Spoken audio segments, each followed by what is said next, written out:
How's it going, YouTube? Welcome back to another episode of Previously in DBS, a series that I've started where I go over all of the news from the previous week, all in one juicy nugget of a video.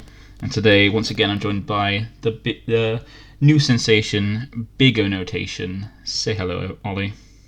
Hey, what's up? So today we're going to go over all the news which is from this week, which is only really the tournament that happened yesterday, the CardMarket April Regional. Once again, it had a massive turnout, I think, of 179 players, which I think is just a few more, like maybe 3 more than the last one. And we have today the top 16 breakdown and also each of the decks as well I've managed to grab. So if you look into the top 16 breakdown, this is the list of all the decks we had. What was that? 10 different decks that topped, which is interesting. So quite diverse. And as you can see, the main decks that topped were 4 Everdart Broly, 3 Shenron, all different variants as well. I think there was so I put a star. I forgot that because there's 3. I couldn't put it like the rest, saying like what the ones there were. I think it was one aggro mid-range, and then one that was just mid-range, because I asked each of the players what their versions were, because there are so many different versions of Shenron. And then we got the launch, which are both being red-green, and each of the Everdart lists are as they were on the show on the screen. So it's quite a diverse.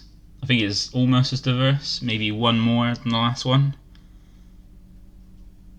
Yeah, it's looking very diverse, and even though it's very diverse, there's still like clear kind of rulers for the event. Like we still have very high representation of Dark Broly and Shenron in the top cut. Yeah, I think Dark Broly had almost the same amount. I think maybe not as much, but maybe like 3 as well. So Dark Broly's still showing it's one of the top decks of the format, even though I think it's been a bit different than the US ones, because with the Dark Broly's got at least 3 in both regionals now over here, but in the American ones it's slowly dying out. Well, not dying out, but being less represented and showing less because of blue being more used over there. Oh yeah, that makes sense. Because in this one, we still had 2 blue decks. Which is quite interesting. We got 2 blue decks in top 16 that still made it, being Soul Striker, which is red blue, and the SS3 reboot. And then only 1 green deck, being Maj and Vegeta, but still a lot of well, actually, no, think about it. Only one red deck, being King Piccolo. No, I forget. Launch is red as well. I don't really count as launch is red because it's like basically Hercule, which is a draw deck. Yeah, it's just so flexible. So yeah, there's just 1 green deck made it through, which would be Imagine Vegeta, which is basically like a watered down, like a second version, like a not as good version as Reboot Gohan, but still has the same kind of strength that Gohan has, just more interactable. Because it's not just this top cut definitely shows how weak green has been this past set. Yeah. So because one thing I do want to do quickly before we carry on is a shout out to CardMarket, who hosted the event. First thing, shout out to them for hosting these events. Like it's given us something big to actually strive for, that actually participating. Another shout out for allowing me to judge, because I judged this event, which was a really good experience. Apart from the technical issues we experienced, it was really fun. It went smoothly and was a fun event. A lot of memes as well in the chats as on it. And third, for being able to allow me to cover this top 16 breakdown so everybody can see the results and everything about what happened in the tournament. But yeah, getting the breakdown in early. Yeah. Well, I've seen a lot of people asking for it, and I've just been trying to get the list and breakdown stuff. It took me a while too, and also making the list as well on DBS Planet. Another shout out, best deck builder out there for Dragon Ball Super. It's such a great thing. I like the fact you can flip the leader over. That's one of the best bits. True, yeah. Rather than have to look down. It's great. Yeah, rather than have to look down and read both parts, like scroll down and just flip it over, and you get this, and it's nice to see the picture as well as the text. But yeah, this is quite an interesting format. It's nice to see Shin-Shenron still going on. I think it came second. Was one of the lists came second, so it's still trying to push for winning more events. I was hoping it would win again. Shout out to Roy, who was the guy who came second. Really nice guy, and his list looked pretty strong as well, which we'll go over shortly. I think it came top 16 in the last CardMarket event as well. Yeah, I think he did. I think he came. I think around about. He was in the second half of the. I think at least in the top 16, just outside of top 8, he came. But that's really good. He's consistent with topping, showing that he's a very good player and also very experienced and knowledgeable with Shin-Shenron. Yeah. So I think he played. I think his version this time was. I think his was the aggro mid range. I think before he's playing more control because he didn't have the TP Omegas or something. I think.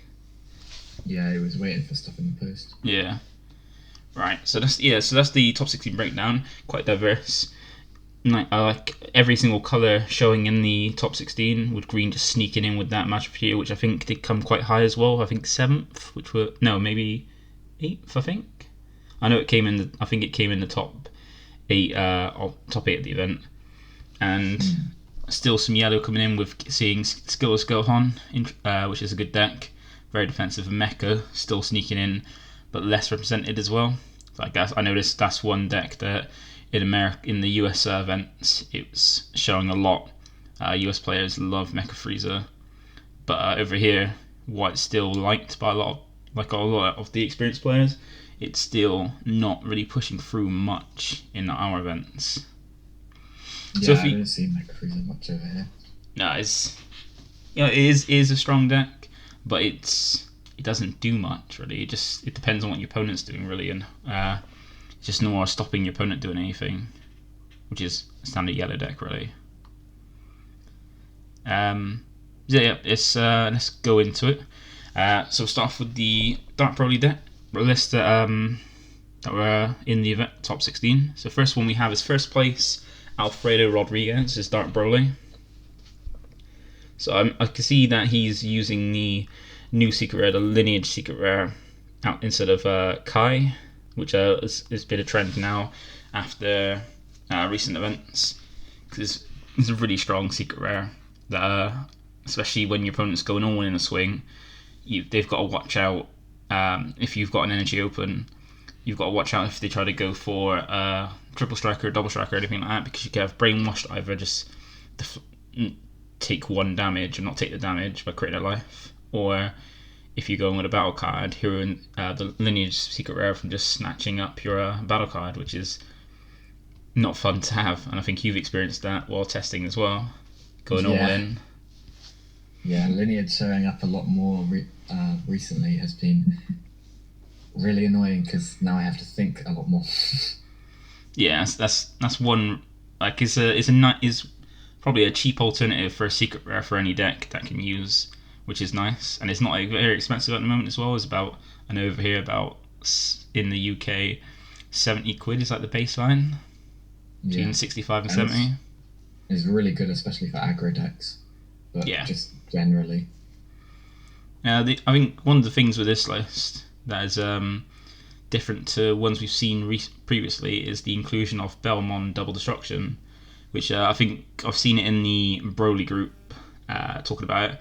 It's a very nice card in the fact that, well, normally you would swing with leader or use leader's effect to sack off any Dark Brolys you have on the board that haven't been played that turn, to be able to replay them again and get that boost.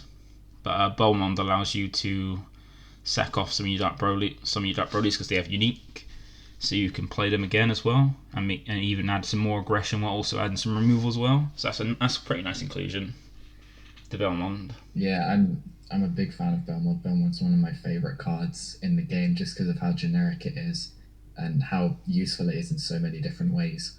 Yeah, because you can either like drop it. It's like whenever you drop it, it's removal, which is just nice free removal, and you don't have to pay energy for it. Which playing cards for free is really good. And the fact that you can either use it as a 20k, take 20k swing offensively, or use it as a 20k blocker if you need defense. Similar to how the Gohan's used, where it's either used as a 15k swinger, or like attacker, or it's used as a 20k, 15k blocker for free. Yeah. So that's a really good. That's a really nice tech. Like it works really well for things that are unique as well.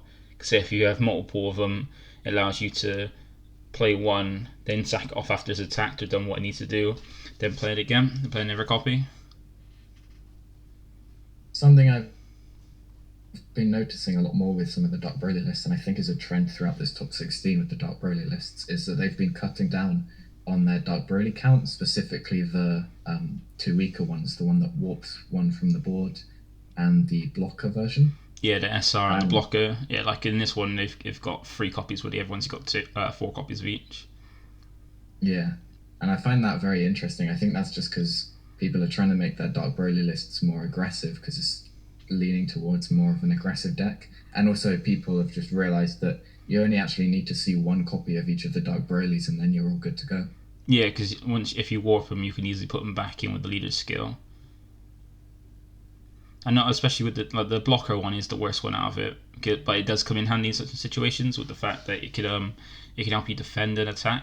Just being a 30k blocker is handy, but it is the worst one out of it. I think when it comes to the next set and we get the Everdart Broly, I can't remember what it's called, the one that can help you put back for 1 energy, put back 6 from your warp to your drop.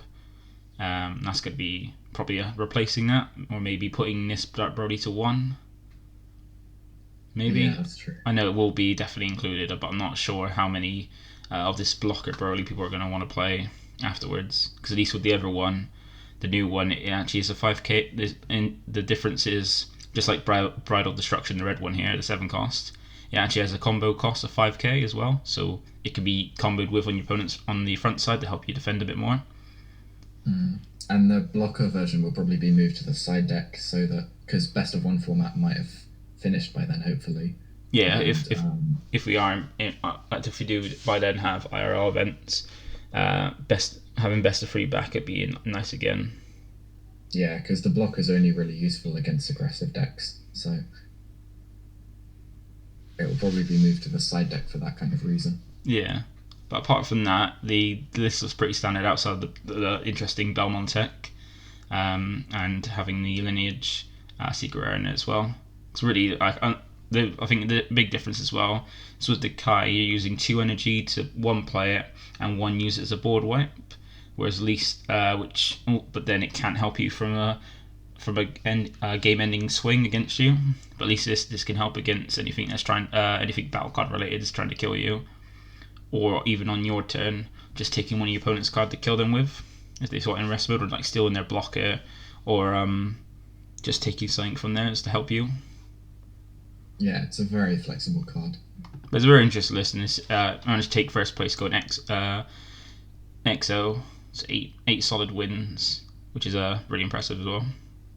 Mm-hmm. And on to the next Dark Brother list, we have from 4th place, being Mattia Biavati, I think. I'm going to get some of these names wrong because, we're all around Europe, and there's some pronunciations that, some with languages you get the silent letters and stuff and things like that. But I think that's right, Mattia Biavati, who got 4th with Dark Broly as well. Looks like a pretty standard list. He's playing 3 of the Fighting Against Fate for a never aggressive overwhelm. That's a never overwhelm. Some people do use, some people don't use, because it's not a 30k, so you can loop it, bring it back with like the Evertale, which he's not playing. But it's still a 25k dual attacker, which can be handy, and it's free as well. Doesn't require any energy, unlike the Migra. And don't think the other list, let me just double check, was playing any gravy. No, the first list, Fredo wasn't playing any gravy, which people have been using to put back fill the drop area back up. and this one is opted to use Champa because I know there is a difference between Champa and Kai, with Kai being optional to give a card double strike, whereas Champa gives it double strike. I know some people do Rule Shark when that comes down, which is why some people choose Champa so they can't get Rule Sharked on that situation. Mm-hmm. And he's using 3 of the Heartfelt Plea as well, which is it's interesting. And most people opt for 2 so they can try and see one, but not have it dead in hand, because once it's in your hand you can't play it. Once you're awakened you can't play it, and if you've played 1 you can't play another one. And normally you want to get out of your hand, and using an energy to combo with it is not as optimal. So that's quite an interesting choice, but I imagine he was looking to hopefully try and increase the chances of seeing it for his awakened turn. Yeah, this is looking like a very, very aggressive version of Dark Broly, especially using the gravy to put cards back into the drop area to go for overround plays with the Bardock or Demigra, or just bringing out more Dark Brolys from the drop. Yeah, because that in combination with Leader's Effect puts 6 straight in the drop for you, because you put 3 back with Lead, and then you combo this, put 2 back, and it puts itself in there from being comboed. Mm-hmm. But yeah, it's apart from the using the fates and increasing the heartfelt count, it's a never standard list. Also with the gravy is what not a lot of people use. And then the lineage secret rare as well. And with the next Dark Broly list, so we got on to the 12th place one with Victor Zhang. This one's a bit more teched out. No, again, this one's using the Champa instead of the Kai, and opting to use the toe that can actually grab back as 30 Ks from the drop, which is a nice tech. Using the gravies as well. Once again, I don't know if all of them use the lineage secret rare, but I know so far these 3 have used this lineage secret rare. I think that's going to be the secret rare going forward for Dark Broly. That's the staple one. And he's also using the same 3, as you said, reducing the Dark Brolys down a bit to make more space. And he's meaning 1 Protector of the People as well. That's an interesting tech. And 1 Protector of the People and 1 Bardock the Tenacious, I imagine, to help survive turns longer, or just to give him a bit more defense. Yeah, it looks like he's running Protector of the People and Bardock for the aggressive decks. And then, other than that, I think, other than those cards and the standard Dark Broly stuff, he's also running 2 Mirror Creator Absorbed, which I'm assuming he's looking to use as a finisher. 1, if you can't kill them with a Heartfelt Plea or just overwhelming them with 30k battle cards. But I think he was probably mainly looking to use that against blue because of the fact that it has the deflect keyword and it's such a strong finisher on its own as well. Yeah. But then again, with again, if it's against blue have so many negates that even if you drop it and it to stop against God Sealing, 1 negate and it stops. Because black doesn't really have anything to stop counters, unfortunately. But it still was a very strong finisher, because you remember the days of Champa Miro with Bad Ring. That's a strong finisher, especially in this deck, which puts a lot on the drop, warps a lot of cards. You can power up by a lot. It's almost impossible to out combo a Mirror Swing most of the time. Yeah, I really like this list. I like the different kind of 1-offs and 2-offs that he's got going because of the fact that it's best of 1 format, so it allows you to have different tech options for different matchups. And that's one of the good things about while best of 1 isn't the best format, it is still interesting that the fact it makes for a bit more strategy, that you have to main deck things to help cover as many different decks and strategies as possible. So taking the Toa, Tenacious, Pretty People, it's you wouldn't normally see in a best of 3, maybe sided, but it's one thing that you'll see with some lists, they might be different where they've teched out to help against certain decks and certain things. But then on to the last of the Dark Broly list, the one that came in 14th, is Burko Gurian. I hope I said that right. And this one's opted to use a different secret rare, being the Kai instead of the lineage, which is still a good secret rare, and also has, I think one of the other differences is he's got maxed out on. Well, he's maxed out on all the Brolys apart from the blocker, which is understandable. Most people do. And once again, using the Chapter Kai. The only difference is he's got 2 main sets of the people and 1 petrification. So I know petrification is a really good card to be able to negate an attack and turn off the skills of a card, and also prevent it from attacking, and I think even comboing as well. Yeah, I think so. That's a really interesting deck, and that is one that can be really handy in certain situations. Yeah, and he's got a lot of 2-ofs in this deck, I've noticed. Yeah. Especially like the True Fighting Spirit. A lot of the other lists were running 3 or 4 copies of that. Yeah, because it's such a good 1-drop for against any counter plays, like because a lot of counter plays that end turns, or that essentially end turns, like Nimbus, Topo, Dormant, even Baby Hatch, all have to discard as well as play themselves or use themselves, and having that on board, even multiple on board, just makes your opponent essentially, if they use any of those cards, if you've got 1 on board, this is cost free, including the card itself, discarding for the card, and then warping for Goku. So making your opponent lose 3 cards to stop an attack is pretty strong. Yeah, I think this looks like a little bit more of a slower version of Dark Broly than the other 3 lists that we saw, just because of the inclusion of the Protectors of the People and a couple of other cards like that. Yeah, because he's still running 2 power bursts as well for like sparking negates, and the Kai as well is as we said, it costs 2 energy to fully use its effect. So this is a quite defensive one, which Dark Broly can be quite versatile. It can be very aggressive, it can be very mid range, it can be very controlling, and this looks to be a more controlling version of the deck. But that's all for the Dark Broly lists, and next we have the 3 different Sin Shenron lists. So we have the first one being second place Roy Jansen with his Sin Aggro mid range. So this is a really nice list. It's quite similar to the one you won with for the last regional, except from the extra cards. Yeah, the only thing that changed between this list and my list are the 2 extra cards, which he's got 2 copies of each, I think. Yeah, and those extra cards are actually pretty useful because Dragon Thunder can be used for free once you hit free energy, which is most of the time when this deck pops off, when you get the free energy. And the Nimbus is just it's Yellow's best turn-ending negate. Yeah, we were actually talking about the potential that Sin Shenron would be popping up a lot more during this event because of my success in the last one. And so we were talking about the idea of maybe using Dragon Thunder in the deck to try and counter specifically the 9-drop Sin Shenron on our kill turn.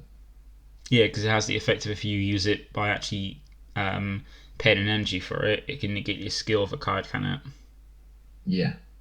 Yeah. And getting rid of that revenge blocker and the ability to negate all of our skills is really, really key. Yeah, because where it turns off the whole effect, it doesn't have blockers, so you have to worry about it, and all your skills carry on, so you can go off. You don't have to worry about it because paying 1 energy in this deck is next to nothing, since all your cards are maximum of 1 energy to do anything, like to play them. So it's really energy efficient in this deck, and as we said, Roy topped the last one as well, coming in the top 16. So he's proven to know what he's doing with this deck and with the archetype as well. And you're right, because I think a really good player. And you're right. After your win for last one, I did notice there was a lot of trade posts going up looking for Sin Shenron pieces. So there were bandwagoners that were jumping on the archetype. And then we have the next one being the mid-range one that came in 5th place, being Borja Sanchez.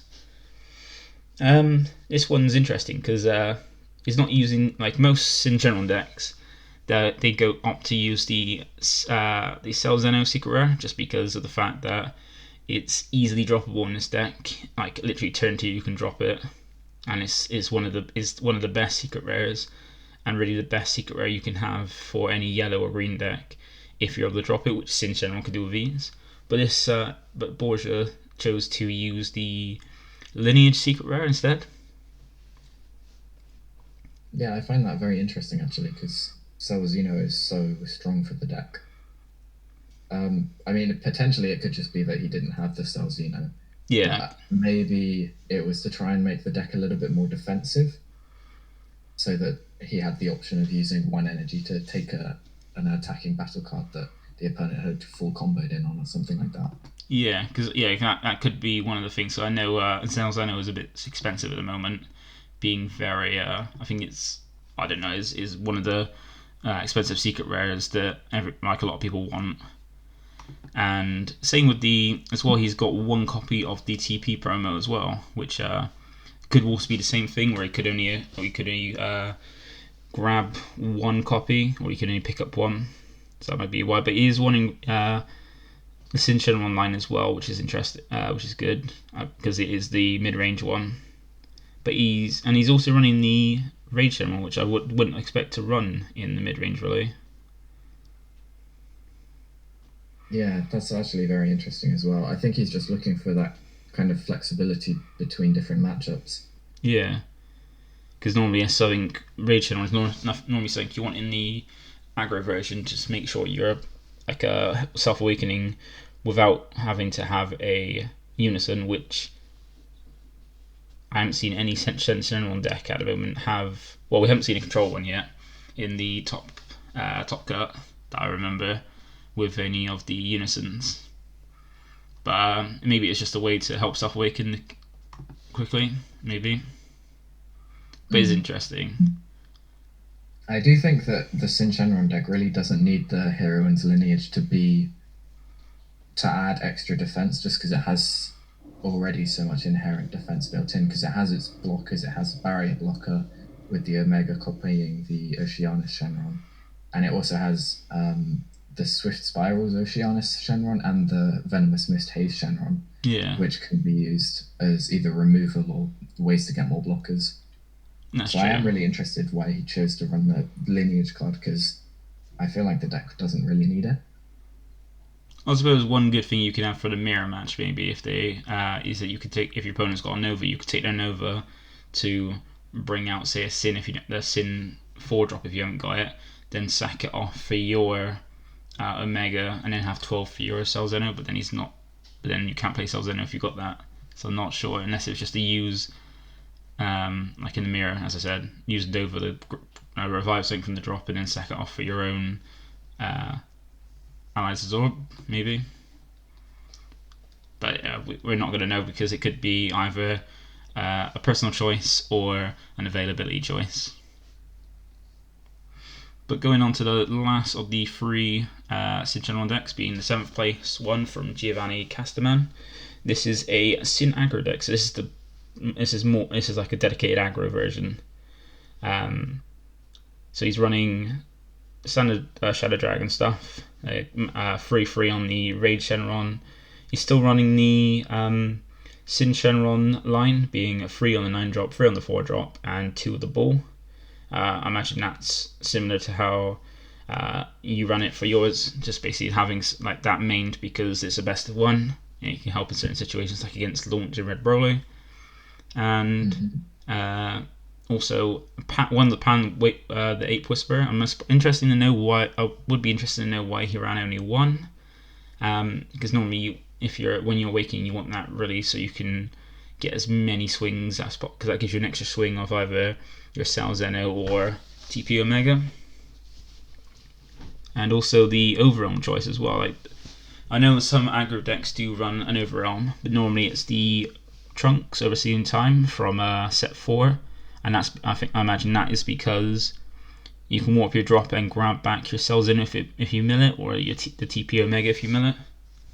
I think that's the reason why it's used. But this one, you need to drop the Omega, which he's running 3 of, and has the SS4 Bollock. So unless it's just to give him a stronger Overrealm card or an extra pressure. But I think the main thing that's a bit odd for Sin Shenron deck is having an extra card, Nimbus. Yeah, I find the Flying Nimbus the most strange out of all of these cards, I think. Something else I'm really interested in is that he's running the 3-drop Haze Shenron, but he's not running any of the 2-star balls. Oh yeah, that's very So true. I think because I don't think he's going to be planning to pay 3 for the Haze Shenron and then just to add back a card from the drop. I think the idea behind that is that he mills it off of his Nuova Shenron and then uses it as a 15k swing and then has the option to evolve into a 20k double strike swing. Yeah. And then that saves him going up the 2-star ball chain. And I guess that's part of the reason why he's running 4 Nueva Shenron to capitalize on that. And then also running 2 Naturon Shenron to capitalize on the 4 Nueva Shenron even further. Yeah, because I feel like the Nuova Shenron being able to bring out the Naturia Shenron is very strong, because even though it doesn't have to double strike when it swings, it's still 15k swing. If you're unawakened, you're you're gonna untap a dragon at the end of your turn, and if you're awakened, untap them all. But just having that Naturia Shenron to just go one time when I choose after you've summoned something, I could switch that into rest mode as long as I have a barrier is really strong. But then also, another weird thing is he's only running 3 of the 4-drop haze instead of 4. Most people max that out just because it's a way for if your opponent tries to drop something higher than energy and try to hit you with it. If it doesn't have barrier, that card automatically pops it. So like things like the mirror having cell, if your opponent goes in with a Cell Zeno, or say the TP Omega, like that just guarantees that you're safe against it if you have that in hand. Yeah, that's actually very strange as well. But we can't really argue it. It got him to a 7th place finish, so he is it all worked out for him. But it is a few odd choices, especially for when he's for aggro as well. Yeah, I'd be very interested to try out some of these choices because they seem very interesting. Yeah, for sure. And then we're going to move on now to the 2 launch decks from the top 16. First one being the 3rd place red green. Well, they're both red green, but the 3rd place one from Javier Carrillo.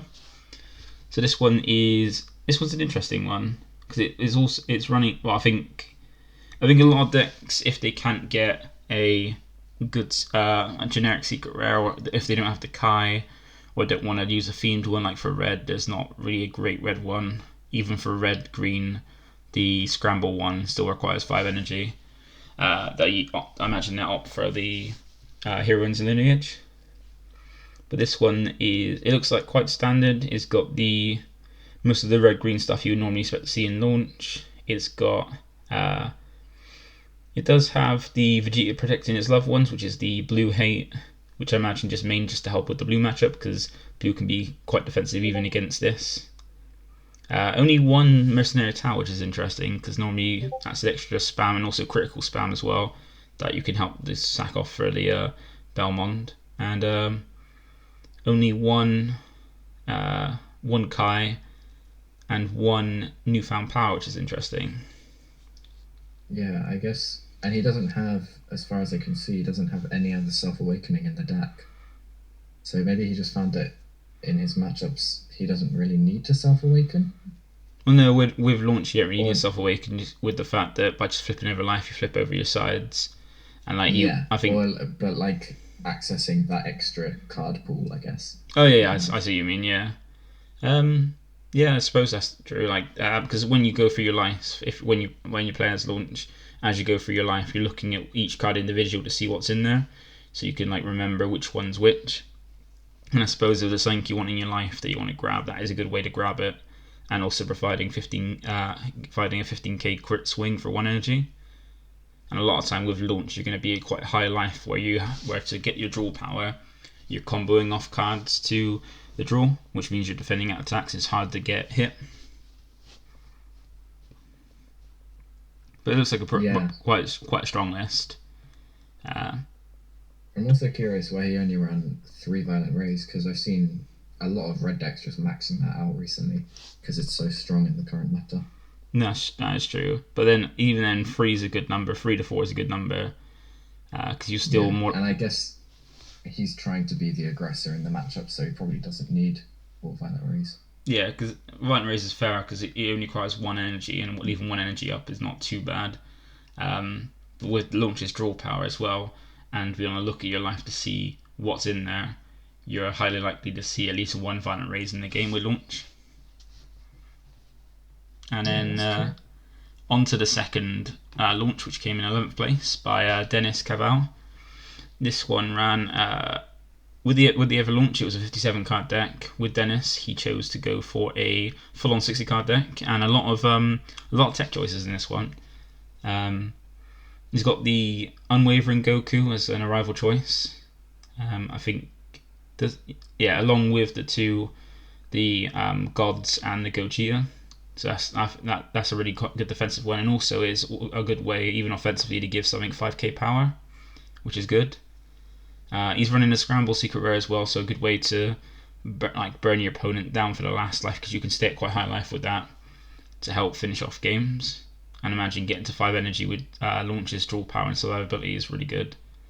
And also as well, he's got that Koitsukai in the main deck as well, to probably help against things like Toppo.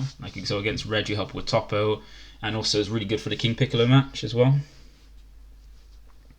Yeah, and I noticed he's also got 3 copies of the Mercenary Tau for that extra crit pressure. Yeah, like you mentioned earlier. Yeah, because that's a really good one. Because even though it's got unique, with the fact you've got Belmont, you can sack it off and then play another one after, which is really good. And once again, he's also running 2 Vegeta protecting his level 1 just to help with the green count, and also had that helpful hate against blue. Yeah, because nobody likes blue. And also he's got 1 testing the opposition as well, which is a really good negate for this, being free, because he's only running 2 violent rays, and then running 1 testing the opposition, because that allows you to negate an attack and give yourself a blocker as well, or even in your turn combo power if needed. And also he's got 2 of the Crown, which is a really good card for if your opponent leaves energy open, be able to have that hand knowledge to see if they can combo, because you can put a lot of pressure in with launch and be very defensive as well, and having that Broly to be able to look at your opponent's hand if they leave too many energy open, to have that knowledge to see if you can kill them that turn, to see what they've got to defend themselves, or see what they've got to go at you next turn. It's really good. Yeah, this deck looks very flexible, especially with the amount of 1-offs and 2-offs it has. It's got a lot of tech choices, but very strong tech choices as well. He's only running 2 of the Piccolo piece, but then he's technically running 4 because of the Assimilate being almost like a pseudo fourth copy. Yeah, that's true. But yeah, it's just a very strong list. They got him into that top 16 spot. And then next we have is the Imagine Vegeta list. So 6th place, Kamil Debski with his Imagine Vegeta.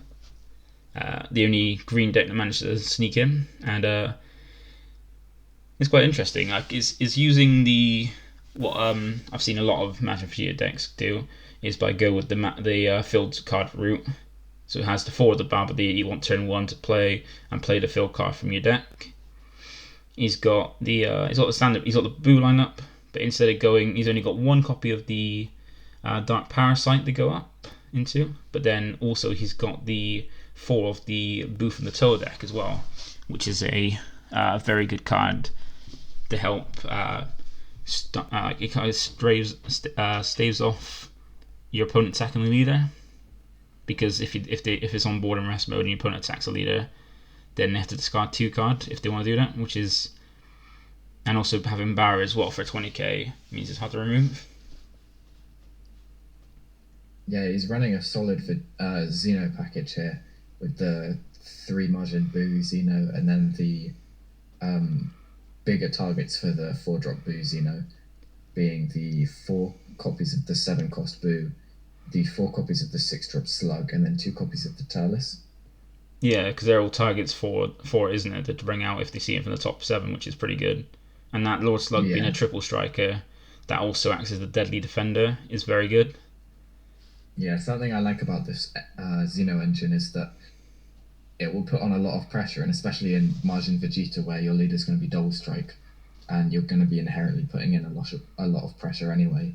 But even if they manage to survive all of those swings, they'll still have to drop 2 cards from their hand if they want to attack their leader through the Buu, and they'll still, if you have the Lord Slug out, they'll have to kill the Lord Slug before they can swing at your leader.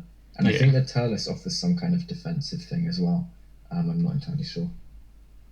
I think it's when it attacks, it can combo with a green card from the drop area, but negating your skills. That might be it, yeah. And interesting enough, he's got 2 dormants in the deck, but no unison to make it free. So he's, I imagine he's banking on having the energy open to defend if he wants to go later. But also a really interesting tech that I like is that he's got 2 copies of Focus Breakthrough, which is one of those counters that prevents a free. I think it's one of those counter plays that prevents a free cost from coming into play, a free cost or less from coming into play. And if your life's at 4 or less, you can play it by taking a life instead. And with this deck with the leader being able to take life to attack and stuff, easily being able to get under 4, it's normally always life, which is interesting. So it helps against when decks drop Topo to defend, or in blue when they drop the baby the Gohan and stuff like that. That's very interesting. Yeah. So that's actually a really good tech for those. Yeah, because with against battle cards that or even counter plays as well. So like if you brought out the freezer that stop no, it doesn't stop the freezer. Sorry, ignore me. But be able to stop things like that, things like Topo to allow you to keep going aggressive is very strong, especially when you're paying it for free and your opponent's tapping those 2 energy to play Topo and discarding a card. Yeah, and then he also has one of I think it's the new negate from the evolution booster that you can free play, and it brings out a token or something. Yeah, it negates the attack and it gives you a token that has blocker for the turn. So that's the extra way to defend because and also take your life down as well. And interestingly as well, secret rare of choice is the Boo as well. So he's yeah. So that's the one. That's the one to help. It doesn't help. It doesn't counter on your opponent's on your leader swings, because the card is basically a secret rare counter. If your leader's green or something like that, and it comes down to 3 as well. I can't remember exactly the term, but I know it becomes a free cost counter that if a battle card's attacking, your opponent uses a negate, you can use it on that. So why does it work on leader? When you're going all in on, say, one of your servant Vegeta or your slug, like your triple strikers or double strikers for game, and your opponent has a negate to stop it, doing that on it, or even doing that on a baby hatch is very strong, and it gives you a 40k double striker just in case you can't kill him with that kill swing. Yeah, and I think that secret rare shows that this guy is looking to go a little bit longer in the game than most margin Vegetas. Well, most margin Vegetas I've seen are looking to try and kill you turn 2, like Green Gohan. Yeah. But because this is coming down turn 3, I think he's normally looking for turn 3 as a kill turn rather than turn 2. Or it could be just that he's just put that in there for just in case the opponent does stall out defend until turn 3. He's got that as an option to kind of guarantee that a big battle card swing's coming through. Yeah, that's true. It's especially going to be good against blue decks. Yeah, because if you do your turn 2 stuff and manage to get the raw absorption out, it's not going to stay there, because if your opponent does get rid of it, you can get back stuff is effect to go off if they get rid of it by effect, to grab you back stuff to do it again next turn.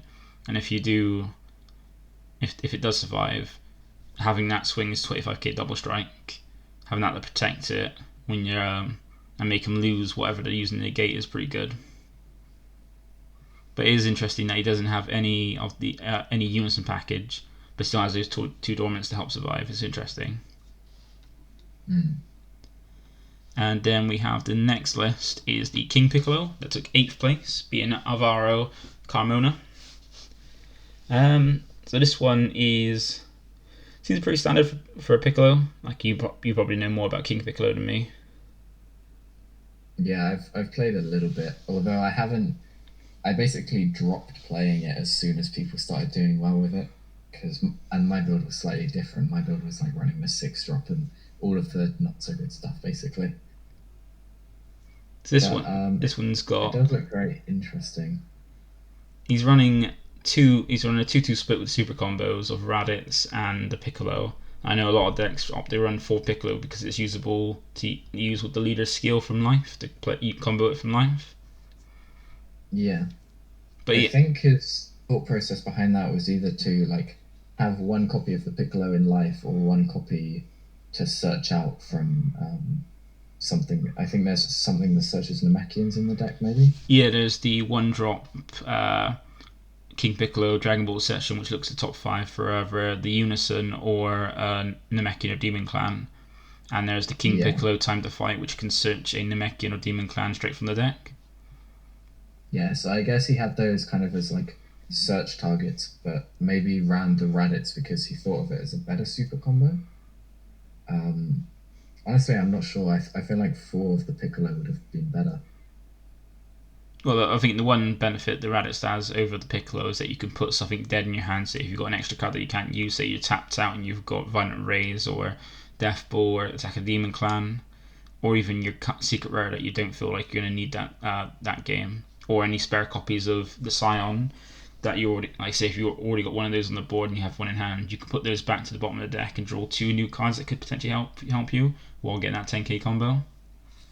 Yeah, that's true. I guess his idea was to naturally draw the Raditz and then search out the Piccolos and put them in the life from the leader effect. Potentially, yeah. It is nice. I imagine he's using the Quartzclay, like the Everlists have been using Quartzclay for help against like things like the King Piccolo, like for this one, the Mirror Match, and decks that can drop out, or even when it's going against the Never Red deck, even if it's not King Piccolo, for against Topo to make him literally lose 4 in hand just to use Topo. Yeah, and I also like that people have started bringing back the Kaioken Son Goku that blows up the board as well. I think I saw that in one of the launch lists, but that seems like a very strong tech against decks like King Piccolo that swarm the board. Yeah, because you can either board wipe them, or you can use it in other decks, like against things like Invoker to remove their Vegeta using its activate main skill. Yeah, that's true. But yeah, it does look like a good list, and congratulations for him making top 8, 8th place as well with it. And the next deck we have is the Soul Striker deck, the red-blue Soul Striker that came 9th place by Ramsey Naguz. I think I said it wrong, but apologies if I got that wrong.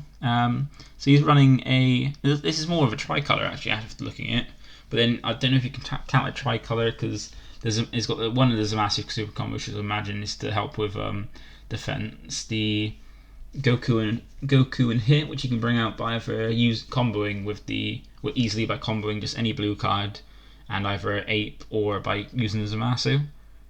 And then quite a few different techs, like he's got We Are Universe 7 in here. I imagine that's probably to search out the Beerus super combo, maybe.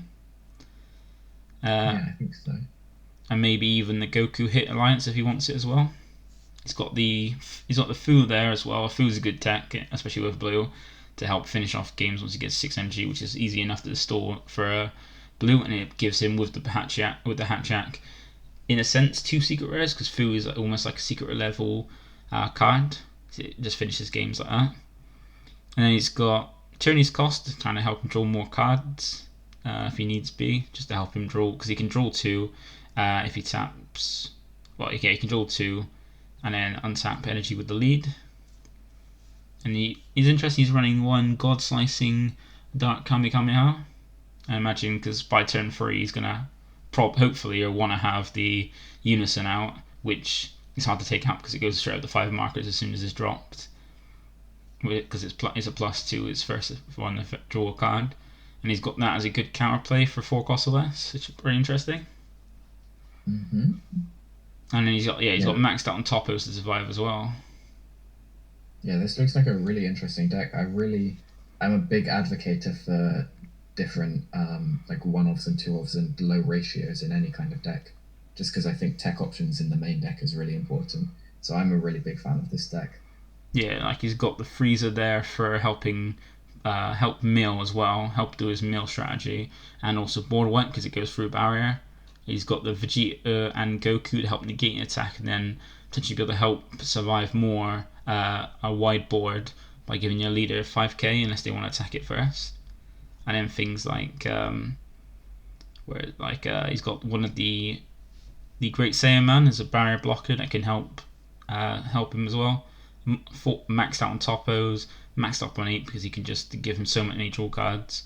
And then there's never a way to finish games as well. The Android 17 Turn the Tide as a way to deplete your opponent's hand is interesting. I especially like that he's gone for so many low ratios in a deck that can effectively free play Ape, and then he's maxed out on 4 copies of the Ape. Yeah. Because that really solidifies his strategy of running a bunch of different tech options and just trying to draw through his deck until he sees the right ones for the right matchups. Yeah, because it looks like with this deck he's got so much draw power and so many techs, he's going to see those techs most of the time. It's a very interesting list. And then we have next the Vegets List that made 10th place from Christopher Reyes. And it's a very short list. A lot of 4-obs, like he's got the standard Vegek stuff of 4 of your Champa, 4 of your Super Combo, 4 of the Time Agents and the Kai, and the Unison. And he's running 4 of the Extinction Attack extra card, which is really good because it helps you mill more, and also have that graveyard removal plus being just a 1 cost 15k combo power. Has the Kai as well, which is a really good secret rare, just to help board wipe and stuff. And also he maxed out on he's got 4 copies of Goku and Dark Power Black Mass Saiyan, so that's some nice anti-aggro, anti-counter and anti-spam cards, which is interesting. And then he's got 4 Demagra and 4 SS Bardock for his overarm options, which is interesting because but he's only running 50 cards, not 60 as well. So if he overarms too much, he's going to cut himself off of having probably enough in deck. But then I think I did watch one of his games as well, and he can mill through his deck really quickly to just grab, like say if he mills the secret rare, he can deck himself out quickly to then put it back and try and have another opportunity to draw it again. Yeah, and he is running 10 overarms in here, which is heavy. I did deck. Yeah, I did miss this mirror there. That's an interesting one. The mirror, they're all interesting ones because they all give the Demagra sticks around afterwards and gives you some removal when it drops, and then hand control. And then you got the Bardock that gives you 2 swings, and the mirror that gives you an energy back after playing it, and also a big 20k swing as well as a draw. Yeah.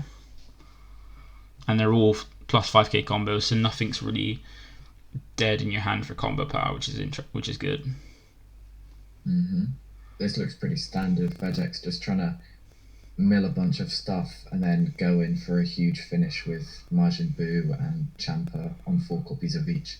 Yeah. Possibly even taking people down from 4 life to 0 with very little interaction. Yeah, the Vegek standard free play stuff and aggro you down hard. But next we have the Skillless Gohan deck. So 13th place, Joseph Gine or Gine. I think it's a Joseph. I'm not gonna say it again so I don't get it wrong. But this is the blue-yellow Skillless Gohan. So it's not too skillless. It's just the Gohan is a skillless leader because it revolves around a skillless. It gets his benefits from skillless, and he's got the top row being maxed out of the blue-yellow cards. So the hit alliance being the best arrival card. Beerus, because you're going to be charging dual color as well to help charge, and also more multicolored targets for Bojack. Hit being as well more options for Bojack's effect, as well as being a free combo to allow you to rival with Bojack or Goku once you have one multicolor charged. Zamasu, 4-8 for Bergamo, because those can easily be dropped after you use Aegis with the Bojack. And then the rest of the cards are techs and choices, like max out 4 beans so you can get that much energy as possible. Kai Secret is a good choice. Poutine is standard for yellow. And then one of the secret rare identity, and he's running 3 of the Goku Black as well. Imagine to just get more draw power, get a 15k body on board, and get that energy back as well. Yeah, this looks pretty standard. I really like the Vegeta Unison of Fury, of a Unison of Choice, just because it's so strong overall in this meta. I think the only thing that I'm curious about is, I think most Gohan decks that I've seen have run 3 or 4 copies of the Vegeta's Final Flash, and I'd be really curious to know why he decided to only run 2 copies. Yeah, that is pretty interesting because it's such a good card. But then again, Yeah, and you'll almost always have the energy open because of the Aegis skill. Yeah, that's actually true. I was gonna say, then again, it's not free like a mecha, but you're right. With Aegis, you're gonna have the energy back open, and with Bean as well, you can potentially, if Aegis, to have more energy to use both that and plus something else, you can always Bean to give you that third energy open. But that is, yeah, the Vegeta Unison is a very strong one, either to help against things like Dark Broly from stop their battle cards from attacking, or even just by tapping free and then having something on board to rest to give it that 4th marker to then make it -3 live for a dual attacking double striker that can tap down energy is very strong. It's a great finisher, Unison. Yeah, definitely. Then next we have the SS3 Reboot deck. So this is 15th place Lewis Guerrillo, or Guerrillo, I think, with his SS3 Reboot. One thing I do want to say before we go into his list is he did mention that he wanted to give a shout out to his friend Elifer, because his friend let him the deck, gives him a lot of tips and advice, and this was his first attempt at a tournament with it as well. So he asked me if I could give him some credit when I go over his list and a shout out, because he did help him out a lot with the deck by lending him it and helping him teach him how to play it. So shout out to Elifer.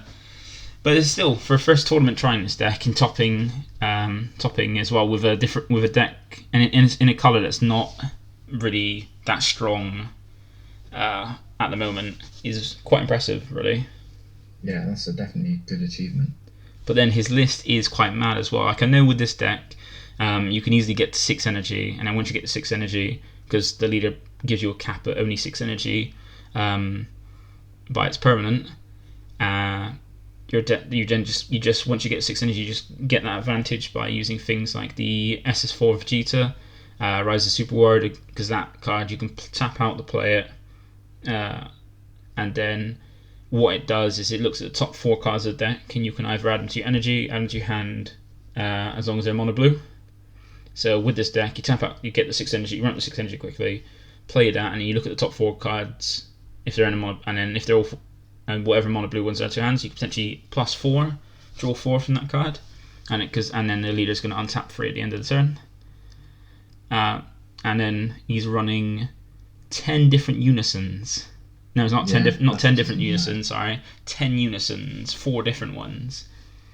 They're all strong choices as well. Like you got 2 of the baby, which is just making sure it sticks to have that God Sealing live, and also give you the draw, and then you potentially make your counters your counters live. So making that baby free by discarding 2 is a really good way to finish off a game. And he's got the Raditz, which is a really good defender, being able to block, I think up to, I can't remember, I think it's up to 3 times the Raditz can block. I think like untaps stuff that you use blocker, then has effect to restand it. And then you've got the 3 of the SS Gotenks Unison, which has the effect to either bottom deck thing up to 2 cards by even through barrier, or draw you 2 cards. And then the 5-drop SS4 Goku, which puts a condition on your opponent where they have to sack off. They have to bottom deck a battle card that's 2 or more, 2 cost or more from their field if they want to attack the next turn with battle cards to each time as well, and then allows you to either bounce your opponent's board through barrier back to hand or discard a card to draw 2. That's pretty interesting. Yeah, I think maybe the thought process behind this was it'll give you some great options for different matchups and different board states, and you'll have so much, if you reach the point where you have 6 energy and you're stabilizing, you'll have so much energy to play with that you can flexibly play any of these unisons and be okay with it. Yeah, it's true, because I think part of the issue with playing unisons is that a lot of them, like some of these are like 3, 4, 5 cost. They're really, really expensive, but because this deck is blue specifically, and it's a ramp deck, it's inherently ramping from the leader. He's got that energy to expend, like it's all expendable, and he's able to, as long as he can make it to that point, he's able to pull that off. Yeah, because looking at his list, if he can ramp up to a 6 energy, because once he's ramped up to 6, he has no need to charge because he can't charge anymore, and he can get a lot of energy. He can get potentially 9 energy usage between each player's turns each time, because he gets his ult 6 that he's got, and then untaps 3 at the end of the turn. And then he's got, with the untapped 3, he's got so many negates. He's got the baby negate. He's got 4 of the baby Gohan negate, 4 of the prospect, 3 of the Ready to Rumble, and 1 of the Goku as well. And as well as that, even though the ramping is not controlled, like as you bottom deck a card from your hand and place a life into your energy, you still got a way to get back. So if the secret rare Baby Hatch goes into his energy, he's still got a way to grab that back with the Zeno.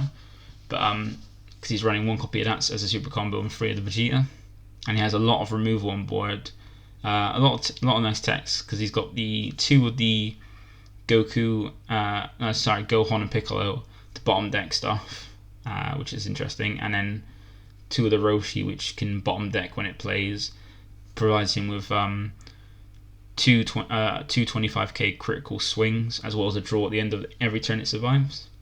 So he's got a lot of draw power in here and a lot of defense. Like he's got 3 dimension magic and 3 of the chilled army reinforcements for negates, which can be sparking as well, which is good.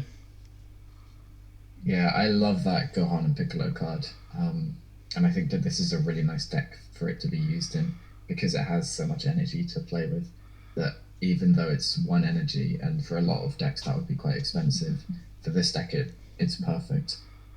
And one thing I do like is he's got 2 Barrier of Hope, which is really nice to get rid of Psych on the board. It gets rid of anything, even through Barrier, and draws you 2. And paying 3 energy for it is not an issue, because you get that 3 energy back if it's all mono blue after your Leader's Awakening. So that's really interesting.